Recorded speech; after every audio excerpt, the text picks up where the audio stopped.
Anytime you look at any story, I want you to start assuming that 90% of what you see is an optical illusion. When we look at the story of Jay-Z trying to get this casino, where he partnered with SL Green and Caesars Entertainment to propose this $5.4 billion casino in Times Square, it's now being reported that his casino bid was initially denied. And reports are coming out that are saying that Jay and Roc Nation have been tied to money laundering allegations. And that's a big contributing factor on why the casino bid was denied. If you haven't seen the video of the casino bid being denied, check this out right here.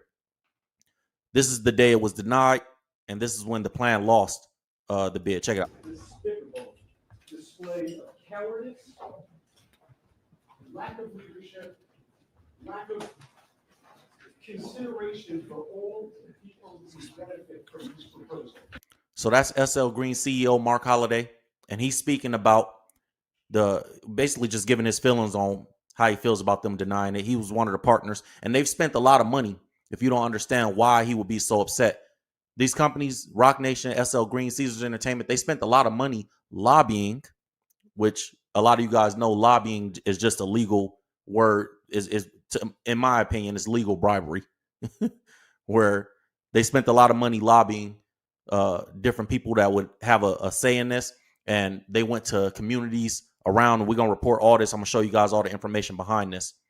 And I'm going to show you why Jay is being tied to these money laundering allegations.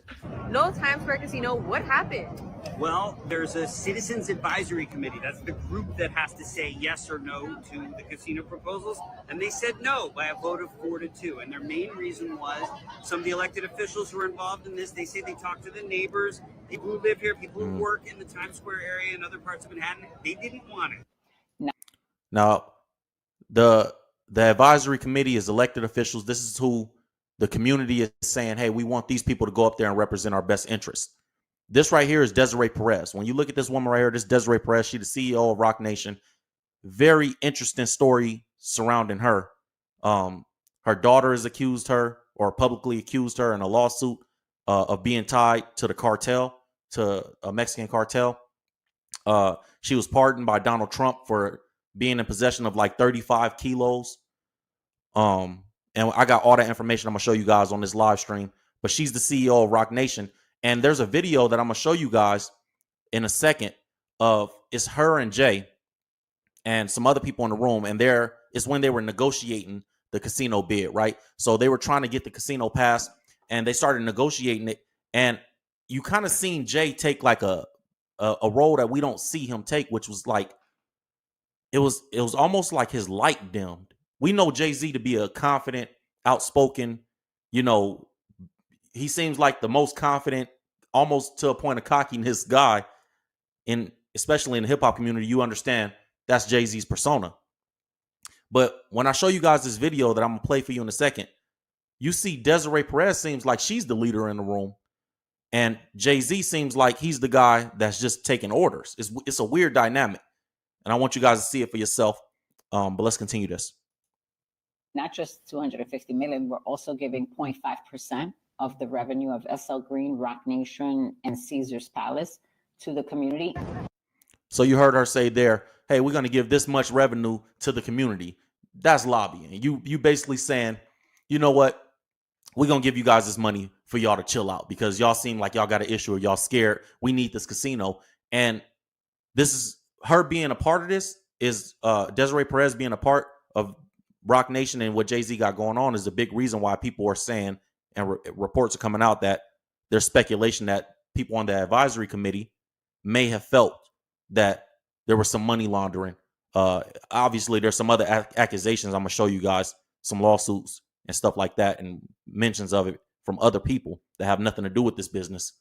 But this is one of the reasons why people believe the advisory committee may have had some reservations about approving a casino for Jay-Z and Roc Nation because of all those other things and the back channel things that's going on. Who sits on these advisory boards? So the mayor gets to pick a representative to sit on the advisory board. The governor gets to pick someone.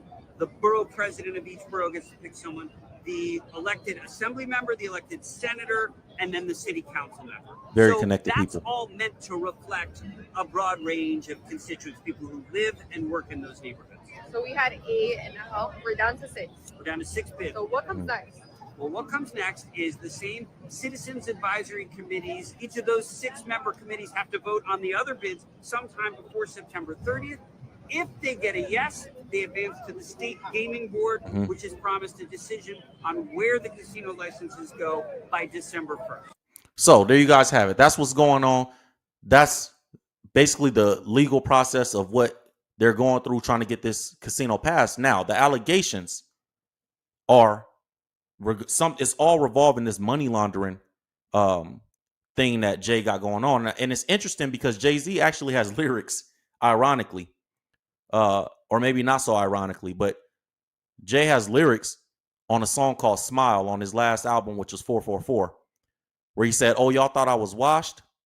Right here. Hold up. Scroll up. He said, "Oh, y'all thought I was washed? I'm at the cleaners, laundering dirty money like the Teamsters."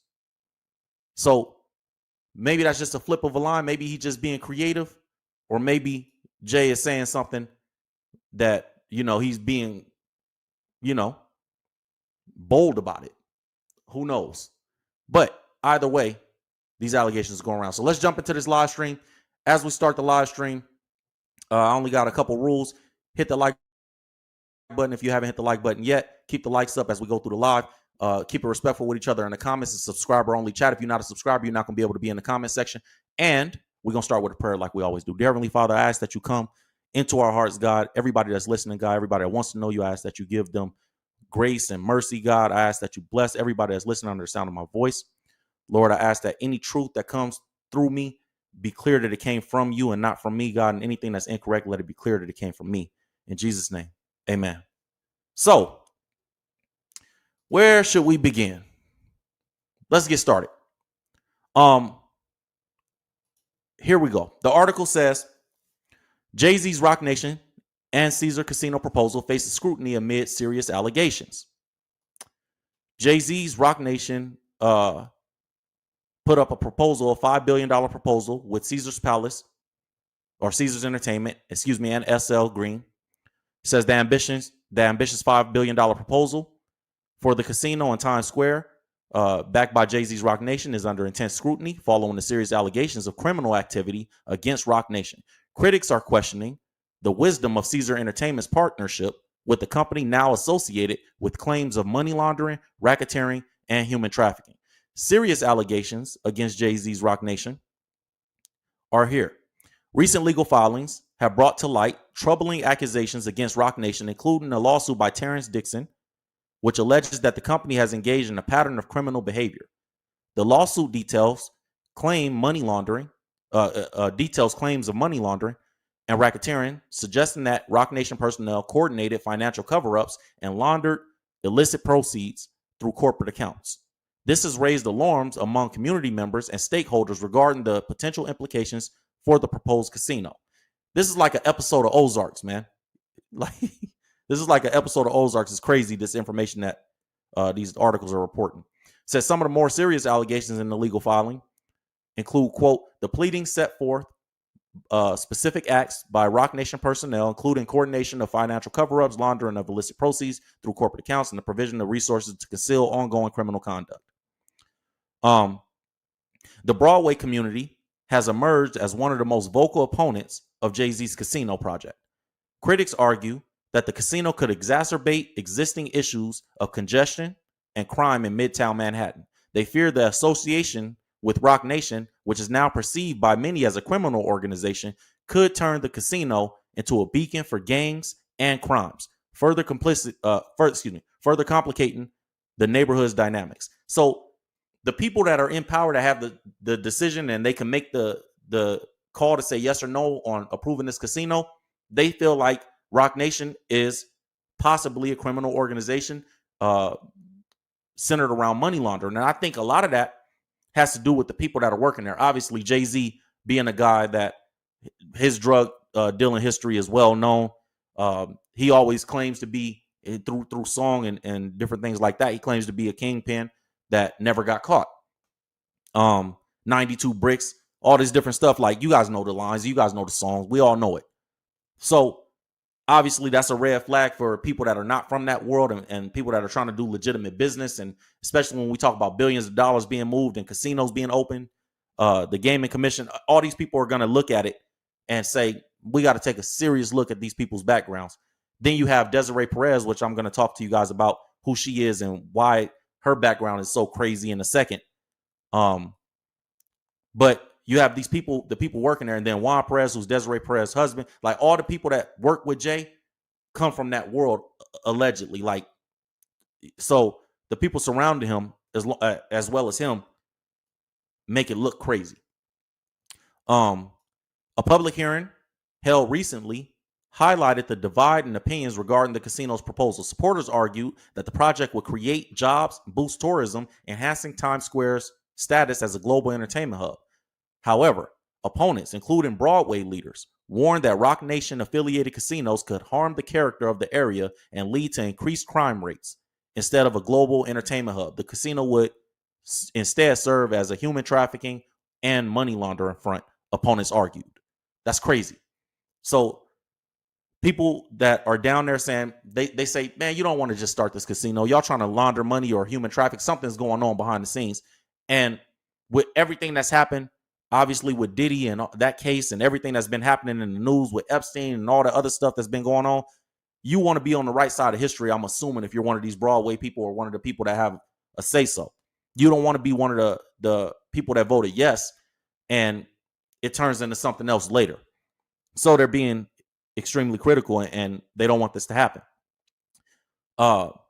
So the Roc Nation partnership is seen as a liability. As the debate over the Caesar Palace Times Square casino proposal intensifies, the partnership with Roc Nation is increasingly seen as a liability. With serious allegations hanging over the company, the future of this ambitious project is now in question, leaving both supporters and opponents awaiting the next steps in this unfolding saga, the article reports.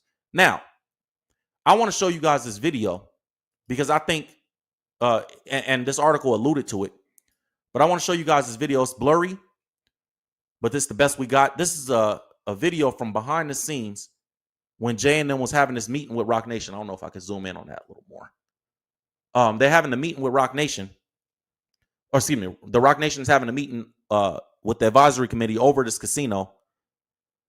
And this is Jay right here on the right, and it's Desiree Perez right here in the middle. Okay? So I just want you guys to listen to the conversation. We're going to go through it. We're going to break it down. Listen to the dynamic. Listen to the shakiness in Jay-Z's voice. Listen to how Desiree Perez is super confident when she speaks about it.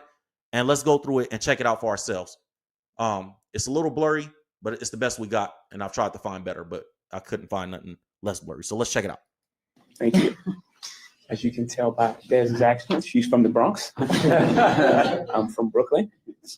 This is what New York really looks like. The programs and things that we've done, and not to highlight what we would like to do with the casino, but something we've been doing 21 years with the scholarship, the job fair.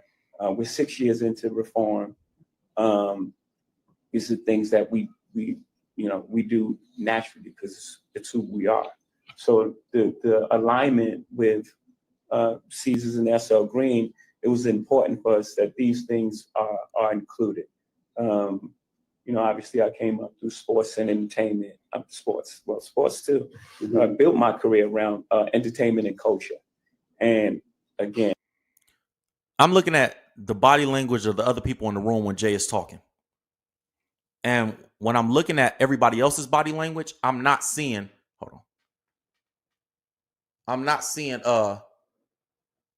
everybody else is very tall posture. Jay is very I'm from Brooklyn, and she's from the Bronx.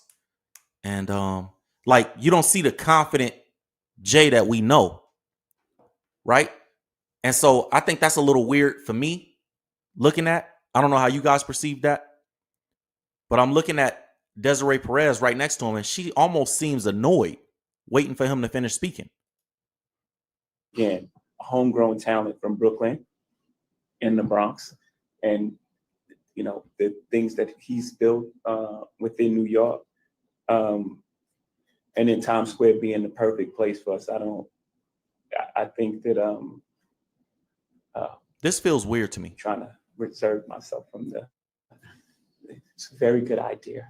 Very good alignment for us to. This seems like, and I'm gonna show you guys in a second.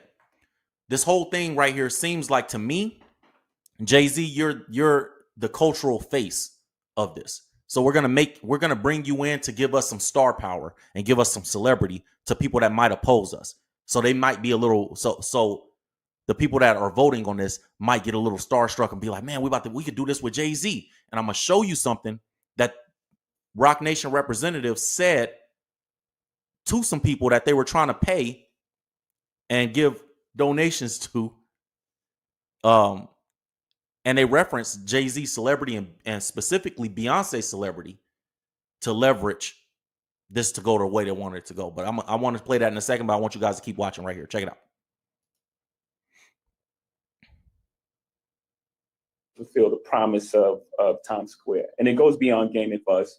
If you look at the work that we've done, even with the NFL and how we've presented culture to the NFL, there was never a hip hop artist to headline Super Bowl until we bought that.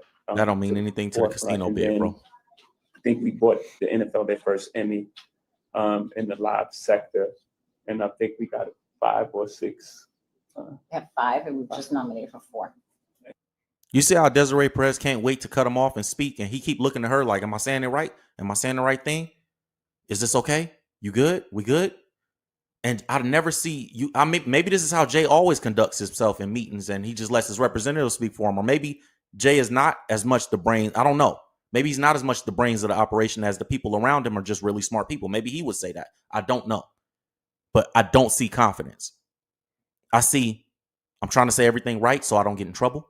And I want to make sure that I don't mess everything up. And I'm just here to be the face. And y'all said that I could just put my name on it.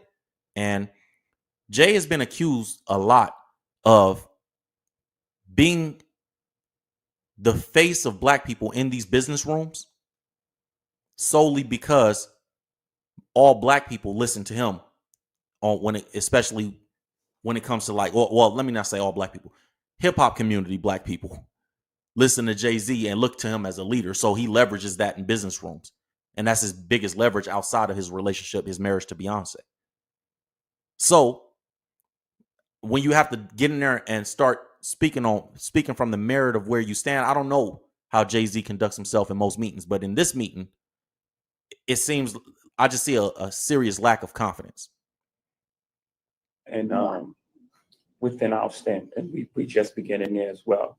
So, and also when we come into a space, particularly like Broadway, we're not coming to compete with Broadway. We're coming to add. We're coming to be additive. You know, anything that we've done in the past, we've always included the community. We've never excluded the community. So for us, it's important. One of the first calls I made, and you know, it's public now. You already talked about your undercover people on the floor and told the whole world. So I'll tell. One of the first calls we made was to Bob that I made, another Brooklynite, Bob Iger, because it was important for us to talk about the Lion King being involved with this building. Lion King is obviously a huge Broadway play. I went to see it on Broadway, one of the best plays. If you ain't seen it, me and my wife went to see it. I took her for her birthday.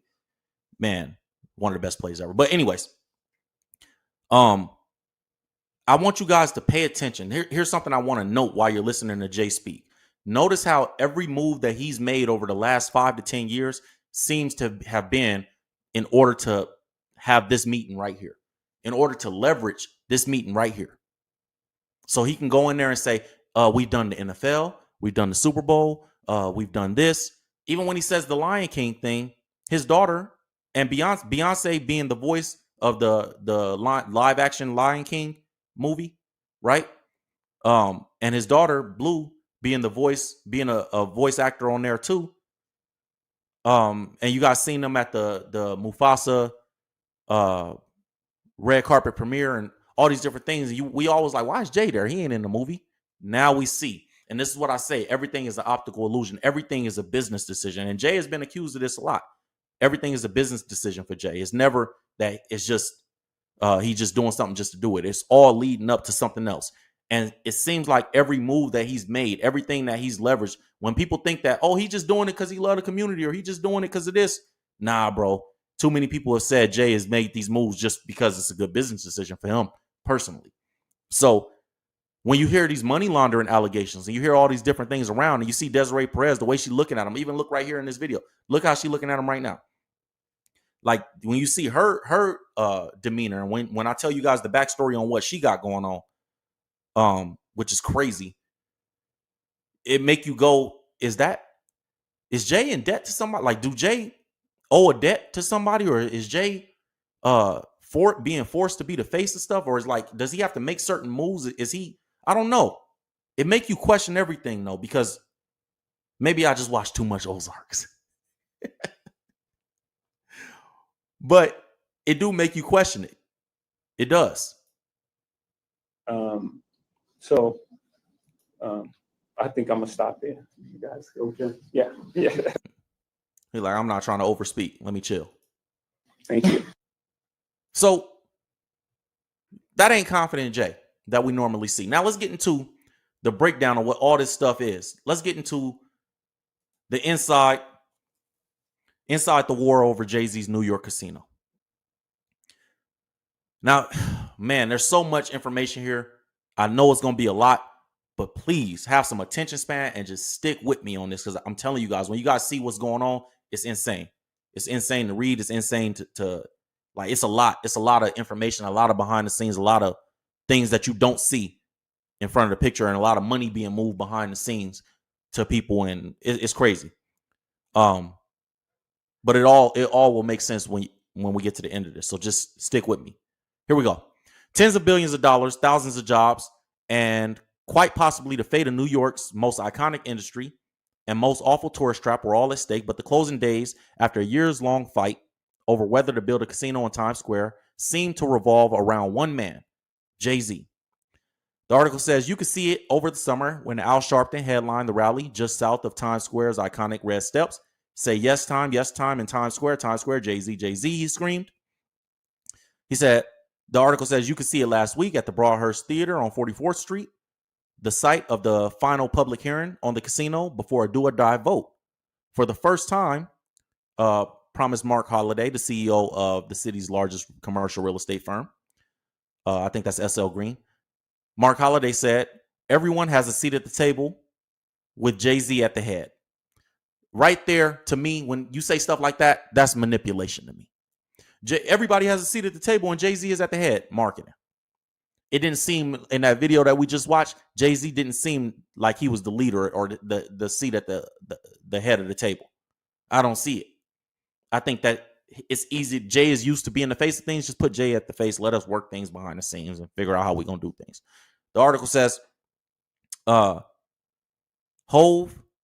Jay-Z, through his entertainment firm, Roc Nation, poured hundreds of millions, quote, into a stake in the project. So Roc Nation put hundreds of millions of dollars to get this casino going. According to its CEO, Desiree Perez, it was hundreds of millions. Then Roc Nation joined Holliday's company, SL Green, and Caesars Entertainment in spending millions and millions more promoting it to sometimes wary lawmakers, municipal bureaucrats, and the public at large. So these are the people that they were lobbying. We're trying to get you guys on our side. The article clearly says we spent hundreds of millions into a stake in the project, Desiree Perez said, CEO of Roc Nation, and says we spent millions and millions more promoting it to lawmakers, bureaucrats, and the public. So that tells you how serious this is to Roc Nation, Jay-Z, Desiree Perez, everybody involved to get this thing going. They spent hundreds of millions of dollars to just try to get it approved, right? And I also want you to take note of the marketing. Like look how much money they spent on marketing to make you believe, the public, make you believe that this is cool and make you believe what they want you to believe. That's always important to note. Said the goal was to secure one of 3 licenses for casinos in the New York City area, right? You got to ask yourself, why is it so important for them to have this casino too? Anyways, everything fell apart. Before a bid could even be considered by the state's regulators, it had to capture 4 of 6 votes from a community advisory committee, all appointed by local politicians. That vote finally happened after years of buildup, and the committee decisively rejected the bid, 4-2 against Jay-Z's big play in Times Square. Despite support from the mayor and the governor of New York, the mayor has been accused of being crooked. You guys know, if you know anything about the mayor of New York right now, y'all know. But anyways, despite support from the mayor and the governor of New York, Times Square Casino is now dead. It's massive loss for all of the partners in the Times Square Casino project, including its most famous one, whose up from nothing, keep close to the streets story was at the center of the closing argument. So they saying they was using Jay's story to make it look good. But this whole thing, the community advisory committee still denied everything before it could even get to the next steps.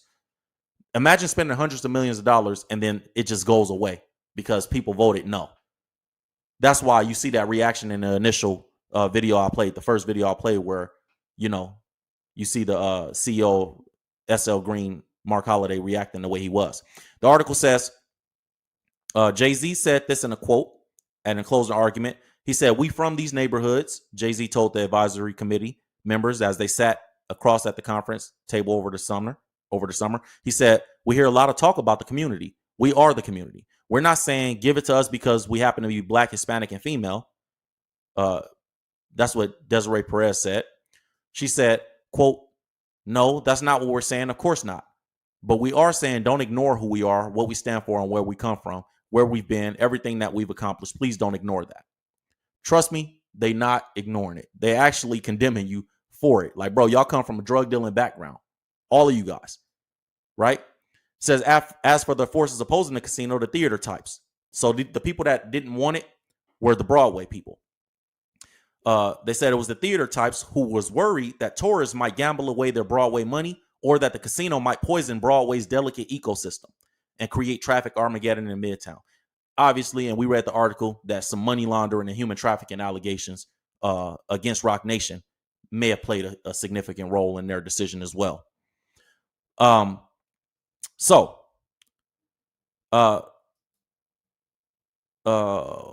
see. I don't care what Al Sharpton had to say about it.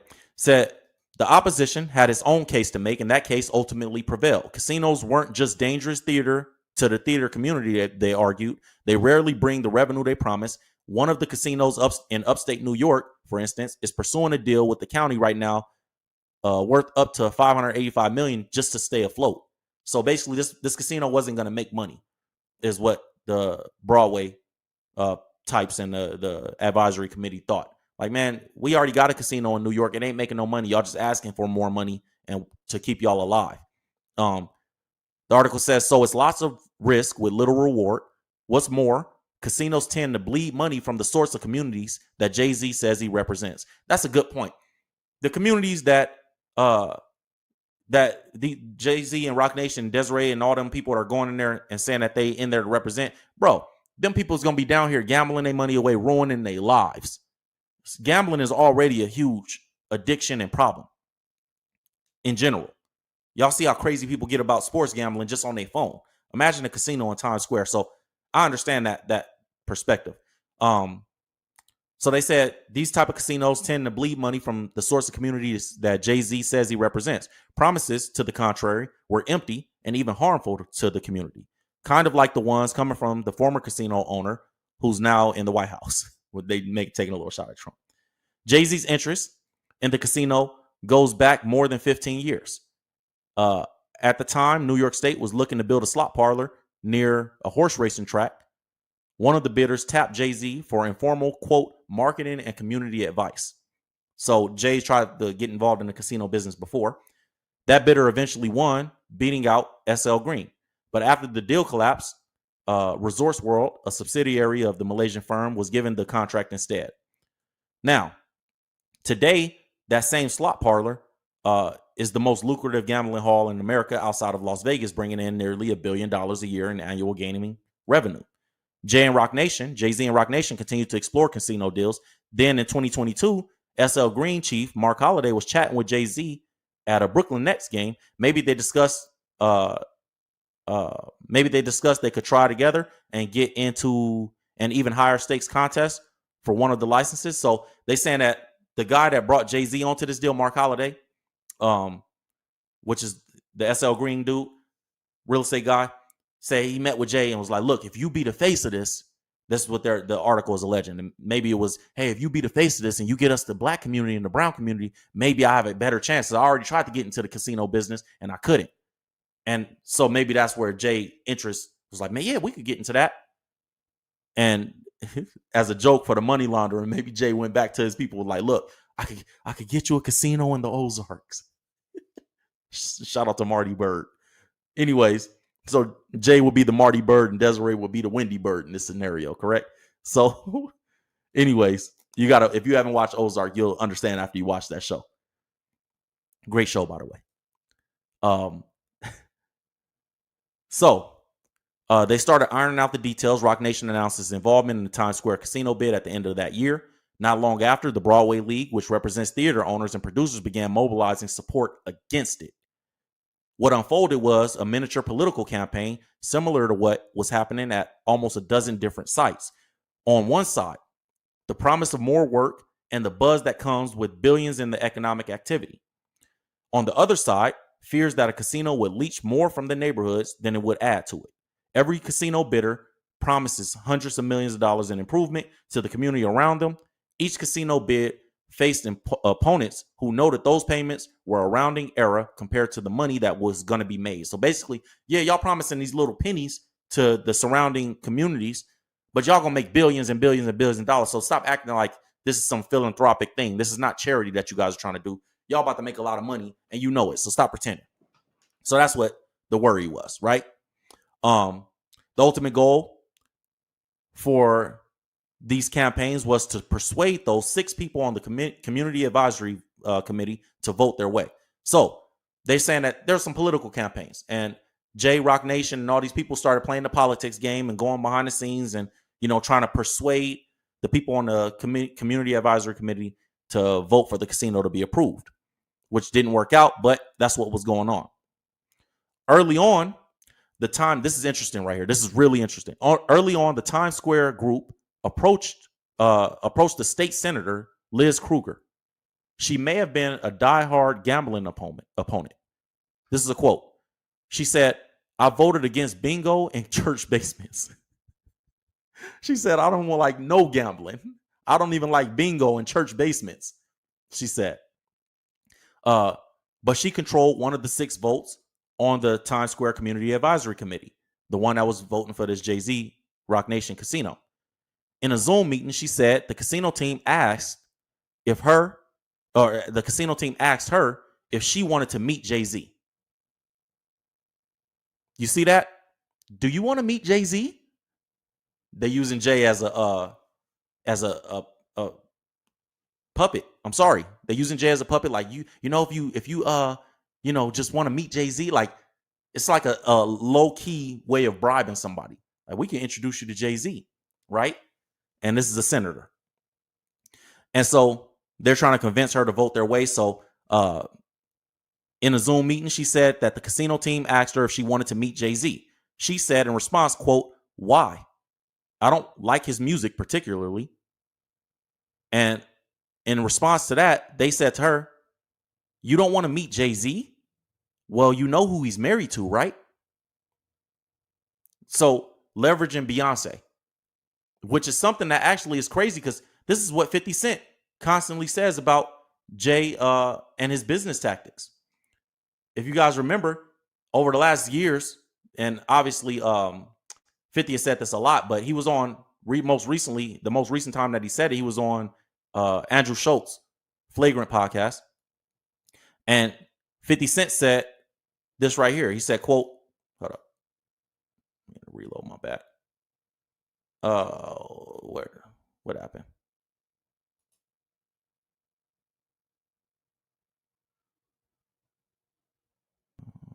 My bad, technical difficulty. He said, 50 Cent said, when Jay signed his contract, the big one was with Beyonce. When he signed that contract, the marriage contract, he got the trophies. Now those effing trophies came rolling in, buddy. He started getting Grammys left and right. If you look at his career, he had he had 1, and now he got like 20. So 50 has been one of those people that have always said that Jay is the type of person that uses Beyonce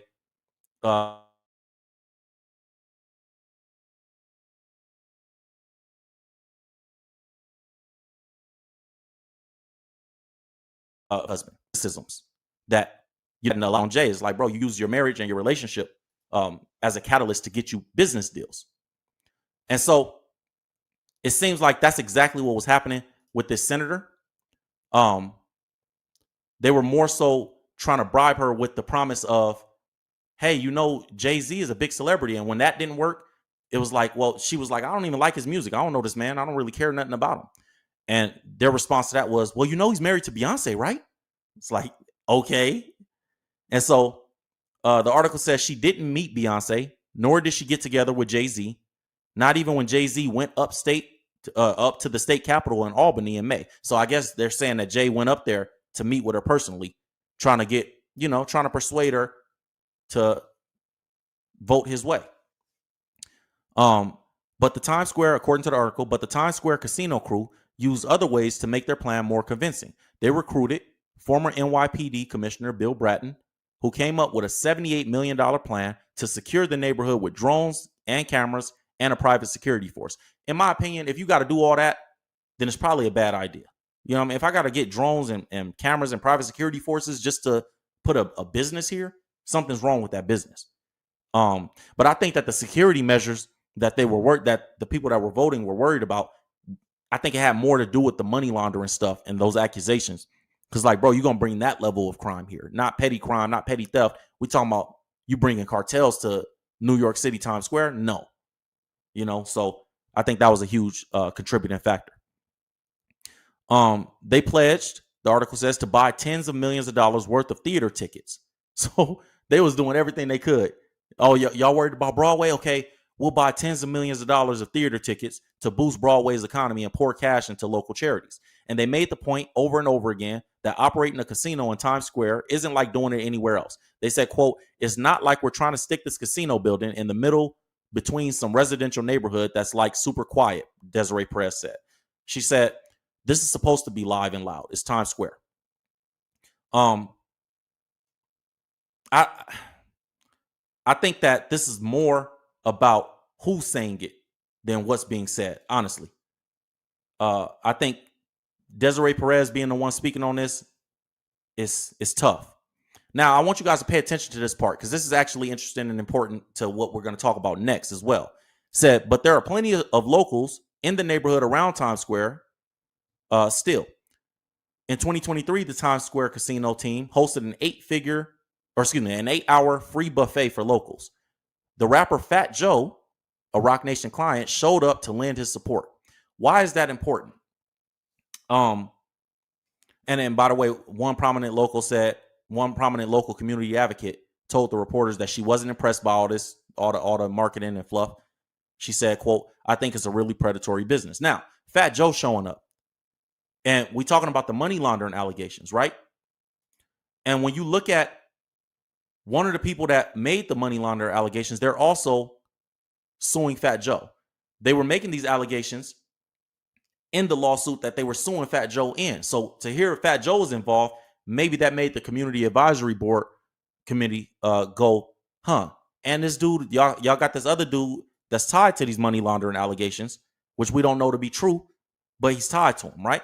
So this lawsuit that Fat Joe was hit with this year and Roc Nation countersued, it's significant because of the allegations of Roc Nation being involved in the money laundering in relation to the Fat Joe situation and the lawsuits. Check it out. It says it's a $20 million lawsuit against rapper Fat Joe,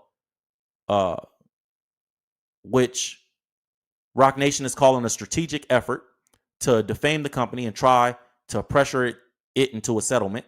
The company, which was started by Jay-Z, requested a federal judge throw out the suit and sanction the lawyer, Tyrone Blackburn, who's representing Terrence Dixon. Roc Nation claims in an email that from Blackburn himself that it was confirming that the suit was filed in bad faith. As reported by Roc Nation, Blackburn noted in a company email that the company may have been defrauded by Fat Joe as well. A statement the company's lawyers described as devastating concession that guts the whole case. This lawsuit was meant to harass and embarrass Roc Nation on a public stage. That's what was claimed. Excuse me.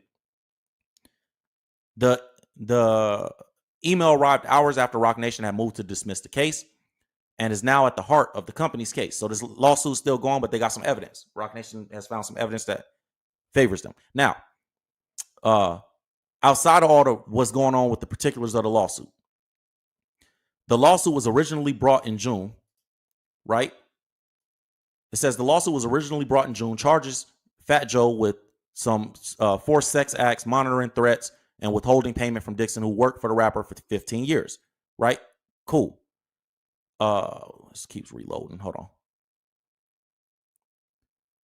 Fat Joe disclaimed the accusations and referred to them as disgusting lies and vowed to battle them legally. Dixon's complaint also charged that Fat Joe slept with underage women and laundered cash using assistance from Roc Nation, right? Now, they were accused of that, but it wasn't just Fat Joe that accused Roc Nation and Desiree Perez and them of money laundering and things like that. Desiree Perez's daughter also is suing her, which is a crazy turn in this case. If you go look at the information on that, we'll put it on screen. It's crazy. And we're about to get into the history of who Desiree Perez is and why the Community Advisory Committee over that casino project might feel the way they feel. So, Desiree Perez has this situation going on with her daughter. Is weird. The things that are being said is all weird to me. When I looked at the case, I'm like, I can't imagine a world where your daughter would just say these things and it's like means nothing. I think it's something behind the scenes. I don't know if she's Helen from the Ozarks or if she's Wendy Bird, but it's all weird, man. If you've seen the show, you got to watch the Ozarks to understand what I'm saying. But anyways, this article says Roc Nation CEO demands sanctions against her own daughter and the daughter's husband over ruthless social media campaign. So she's going at her own daughter, and her daughter's going at her for whatever reason. And listen, man, I don't know. I don't know like the particulars of this, but it's recent. This is back in August. So let's just go through this and see what's going on. Desiree Perez requested sanctions against her daughter, Demorier. I think it's Demorier, and son-in-law Javon Hadley over an alleged smear campaign. Now, what was said in the smear campaign is the interesting part. Give me a second. What was said? One second, guys.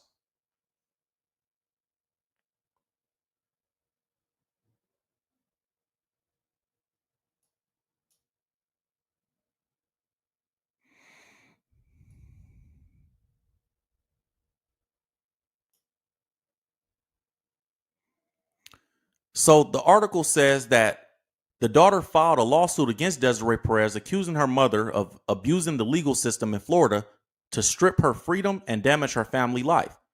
According to the complaint, the daughter alleges that Perez manipulated authorities into detaining her under both the Baker Act and the Marchman Act, statutes designed for people facing mental health crisis or substance abuse issues. So basically, she's saying my mom had me committed to a mental health facility when I had no mental health issues. And we see a lot of this. We've heard these stories in politics and in these crazy situations where we just got to make this person look crazy. So the daughter is saying my mom had me falsely committed to mental health facilities to discredit me. The daughter said she spent weeks confined in psychiatric facilities, even though drug screenings came back completely negative. She also accused her mother of targeting her personal life, alleging that Desiree Perez fabricated stories of domestic violence to interfere with her marriage. So I don't know if her mom, I don't know what's going on. I don't know if Desiree is against her daughter's marriage or what. It says in a filing in August, Desiree Perez's legal team fired back, arguing that that her daughter and daughter husband, the Hadleys, abused the court system by filing documents filled with falsehoods, including claims that she was tied to a Mexican drug cartel and had planted a bug in their bedroom. Have you ever heard a story of somebody accusing their mother of being tied to a Mexican drug cartel? Only on the Ozarks have I heard this story. This is a commercial. This whole live stream is a commercial for Go Watch the Ozarks. Good show. Salute to Jason Bateman. So she accused her mom in the court filings of being tied to a Mexican drug cartel and planting bugs in her bedrooms. The motion cited phone calls recorded while her husband, the daughter's husband, was in jail, where he allegedly discussed using the lawsuit and media pressure to secure a financial settlement. In one call, he reported saying, it was reported that he said, where did it go? It was reported that he said, we're going to make her settle. It's a payday. So I don't know what you guys take from all that, but what I take from it is it's a little bit weird that Desiree Perez has her daughter accusing her of working with a Mexican drug cartel, and this casino bid is being reported with Jay-Z and Desiree Perez and all these people at Roc Nation that they're being denied secretly behind the scenes because y'all involved in y'all got some investigations going on that we a little bit scared to put our name on. And then if you look at the history of who Desiree Perez is, and she was recently pardoned by Donald Trump, got a presidential pardon, says she was arrested in 1994 for possession of 35 kilos of cocaine with intent to distribute, and again in 1998 for grand larceny and possession of a firearm. Now she has close ties with Jay-Z and Beyonce. Tell me, I don't know. Now, I guess she's married to one of Jay-Z's best friends, Juan Perez, and she's the wife. Somehow she got the CEO position.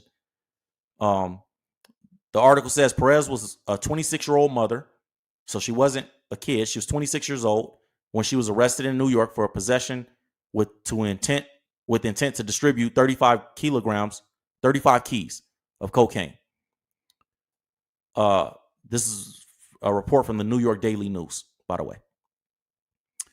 Federal authorities charged she was part of a drug conspiracy stretching from New York to Florida to Puerto Rico. She and a co-defendant, Amari Lopez, faced at least 10 years in prison. Lopez was supposedly one of at least three men to marry Perez in the late 1980s, but Perez cooperated. In return for telling the DEA everything and putting herself at substantial risk, as one prosecutor put it, she was sentenced to 30 months in a military-style boot camp training program in 1995. So basically, the article is saying she snitched. She snitched on whoever she was working with and whoever she was carrying those 35 keys for. And they gave her 33 years in a military boot camp instead of going to jail for 10 years in prison. Many of the records in Perez's case were sealed soon after her arrest because she became an informant at that point, allegedly. But we'll get into that. Said her case was sealed after her arrest.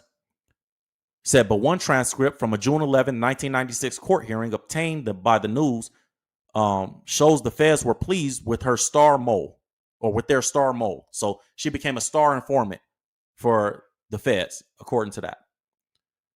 The defendant has really worked closely with these agents. This is a quote from the assistant U.S. attorney, Lawrence Barfeld. And he told a judge that day, arguing to keep Perez out of jail.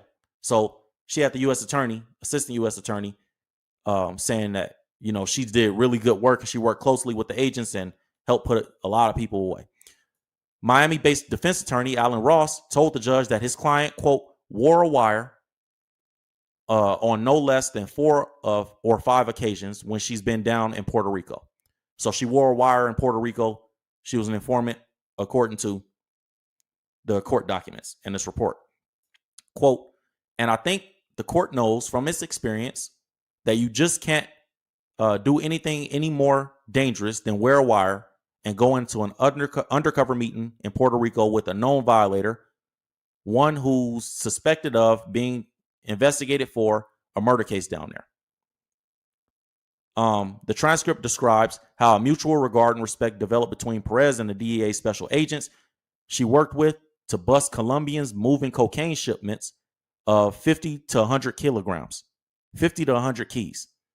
Crazy stuff, man. The quote says she has gone the extra mile. They say she is super informant. She's going the extra mile. She's bringing us stuff we didn't even ask for. So the U.S. attorney said that he believed the defendant was fully rehabilitated because of this. Perez was released that July and placed on 5-year supervised release. She began working at night spots in Miami Beach and was scheduled to meet her probation officer at one of them, Club Onyx, when she skipped town without notice in early August 1997. She then resurfaced 9 months later in Brooklyn, where she was arrested in 1998. She was charged with grand larceny, criminal use of a drug, paraphernalia, and criminal possession of a firearm. So she just went back to crime right after. Her probation was revoked and she was sentenced to 9 months in prison and 3 years of supervised release. A DEA special agent from the case contacted by the news declined to comment. But lawyer Ross said he was not surprised by Perez's career turnaround. He said she's a stunning and bright woman and a very smart lady. Perez appears to have been in business with Jay-Z since 2002, helping the rapper run his 40/40 club in Las Vegas. That year, the club's liquor license application listed Desiree Perez's father, Epifanio Gonzalez of the Bronx, as a president, director, and a 50% stockholder in the club. So she didn't put it in her name. She put it in her dad's name, is what they're saying. Jay-Z, whose real name is Sean Carter, owned the other 50%. So right there, now you see why there's that tie between Jay-Z, the cartel, Desiree Perez, and why the Roc Nation being the the frontmen and the front runners for this casino bid, why people may have some reservations about it when they start doing the background checks and who is these people and, you know, who does Jay got working for him. He got with this former cartel woman after in 4 years after she came, or I'm sorry, because she went to jail in 1998, and they said that she went to jail for 9 months, prison for 9 months, and then she had 3 years of supervised release, and then she started working with Jay-Z right after she got off probation. You get off parole and you work with Jay-Z immediately. 9 months is a year, essentially. Then you do another 3 years of parole or felony probation. And then, so that's 1998, 9 months, 1999. 3 years of probation, 2000, 2001, 2002. The article says Perez appears to have been in business with Jay-Z since at least 2002, helping the rapper run his 40/40 club in Las Vegas. How did you go from drug dealing, 50 to 100 kilos, you moving them, informing on all these people, going back to crime, getting caught with a gun, then you in Brooklyn getting caught with a gun, then you go to jail for 9 months, then 3 years of probation, then you come out and now your dad is a 50% owner and you're doing business with Jay-Z? It just don't make sense, right? So it says she was ultimately joined there by her current husband, Juan Perez, the president of Roc Nation Sports, and another partner in the sports bar chain. So it seems like Desiree Perez is the one that set up these, like, I'm gonna put my husband over here, I'm gonna put my dad as the owner of this, and I'm gonna work with Jay and he's gonna be the face of it. It seemed like she's the real brains behind this whole operation. To be real with you, when you look at the situation now, I mean, you guys reading what I'm reading, you seeing what I'm seeing, that's what it looks like.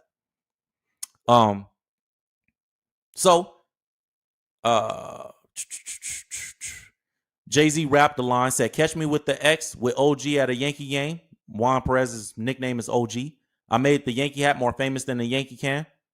By 2003, the Perez's were operators of the 40/40 Club on 25th Street in Manhattan, Jay-Z's nightclub, which we perceived to be Jay-Z's nightclub, but now it seems like it was Desiree Perez and Juan and Desiree Perez's dad's nightclub. Jay was given 50% to be the face of it, it looks like. It says it's a trendy club named for the exclusive group of players, including Rodriguez, who achieved the rare feat of hitting 40 home runs, blah, blah, blah. Who cares? Perez soon became one of the most trusted members of Jay-Z's entourage. She is a part of international pop star Rihanna's management team and has been photographed partying with Beyonce. This is why people feel like it's money laundering going on behind the scenes. The timeline of how quick she got, how do you just get this relationship with Jay-Z and Beyonce and all these people? You owning and running and operating all these businesses that Jay-Z are the face of. We thinking Jay-Z and his team are running it, but you the team behind it for the last 25 years running this stuff. I think it's all interesting information. It's all worth we don't know anything. But when you look at the information, it's like, okay, yeah, I can see why somebody would say, nah, we're not about to give you another money laundering front. They might feel that you guys are using these two nightclubs, the 4040 Club in Vegas and New York and Manhattan, to launder money. And then now you're trying to, if you're using Roc Nation to launder money, now you're trying to get a casino so you can launder money at the highest level. We're not going to allow that to happen. So maybe that's what's going on behind the scenes. I don't know. But maybe that's the case. It said Perez soon became one of Jay-Z's most trusted members. Said, but to make Roc Nation a true empire, the organization needed to expand beyond music. Last year, to great fanfare, Jay-Z formed Roc Nation Sports. So this is an older article, by the way. This is giving the backstory. So Jay formed Roc Nation Sports and began representing pro athletes. Baseball insiders say that Perez was an important voice in the business from the beginning. So even in the sports division, Desiree Perez is running things. It seems to me, and if you look at the meeting that I played, go back to the video that I played earlier in the live stream, when Desiree Perez is sitting there all tall and Jay is sitting there all docile and like, I hope I'm saying the right things. And I'm from Brooklyn and she's from the Bronx. Why do you have to introduce her? You Jay-Z. Bro. So when you see that and you hear all this information, the backstory where it's the article is reporting that Desiree Perez is really the brains behind everything that Jay-Z got going. Jay is just the face and the scapegoat for these things. It make you go, well, what does she have on Jay-Z that Jay would allow all this? She running everything? She got ownership of everything? It's a little weird. So the baseball insiders at Roc Nation Sports said that Desiree Perez was an important voice from the beginning, the beginning of the business.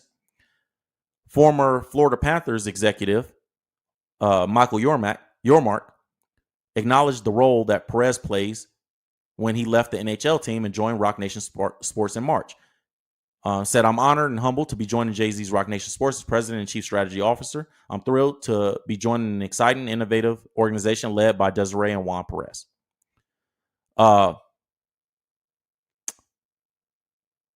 So Desiree Perez played, the article says, a large role along with Jay-Z and her husband Juan in the negotiations that landed Robinson Cano contract with the Seattle Mariners. Basically, they're just going through like all the things that she's done, right? And all the things that she had involvement in. Dame Dash was wary of Desiree Perez, the article says. Now, this is another article that was referencing Desiree Perez, and it was titled Dame Dash Wary of Jay-Z Associate, right? Dash said that the story made him hesitate to do business with Jay-Z, given the fact that federal law enforcement has come down on Dash's friends and acquaintances through the years. So Dame Dash is saying, hey, I thought it was weird that, these things were going on, but I wasn't understanding why. But now it seems like it makes sense because Desiree Perez is there. She was a serious informant, and Dame saying that's made him not do business with Jay-Z. Part of the reason that him and Jay had a little rift between each other. So the article goes on to say that, quote, I read about this Dame Dash. Dame Dash said, I read about his affiliation with an informant that he's in business with certain people. It's tricky for me to say, but just based on where I'm from, I can't have nothing to do with that. There's no more business being done with me and him until I understand that situation. Back then, that's what Dash said. Dame said he needed to have a one-on-one conversation with Jay-Z about the matter. Dame Dash said the feds had been after him for years and had arrested some of his colleagues, including Kareem Biggs Burke, who founded Rockefeller with Jay-Z and Dame Dash in 1995. And Biggs was sentenced to 5 years in prison for conspiring to distribute more than 100 kilos of marijuana. He said, my man's in jail. I cried over that. That's what Dame Dash said. So Desiree Perez manages Jay-Z's 4040 Club in Manhattan. It's a fixture for the rapper's Roc Nation production company. She was a powerful behind-the-scenes influence in clients that they received, like Alex Rodriguez and different things like that, when he launched a unsuccessful effort to escape a season-long doping ban, different things like that. So all these things added up, you guys can see when you look at the whole story and you take it in its full context, you can probably understand why the Community Advisory Committee did not want to vote for Jay-Z to get that casino, because it wasn't so much about Jay-Z as they was voting against Desiree Perez and say, hey, this is some money laundering crap. We don't want to be involved with this. This looks weird. Jay is not really even the confident guy that we thought he was. Y'all using Jay-Z celebrity to bribe me, saying I can meet Beyonce and I can meet Jay-Z to get my vote. We ain't got time for that, bro. This is weird. We think it's going to be devastating the community. We think y'all going to bring way more crime than just some petty pocket, checking outside the club. Like, this ain't going to be no pit pockets and stuff like that. Like, this is going to be some real organized high level crime. We don't want nothing to do with that. We're not going to be involved in that. And for that reason, the casino was denied. That's all I got for you guys. You guys got all the information. Take it, do what you will with it. But from my perspective, I always tell you guys, everything you see in these business conversations is an optical illusion. 90% of it is fake. 10% of it is real. And you got to be wise and be conscious of that when you're looking at these stories. That's all I got for you guys on this one. I'll see you guys on the next live stream. God bless you. And make sure you subscribe and like and do all that YouTube stuff. See you next time.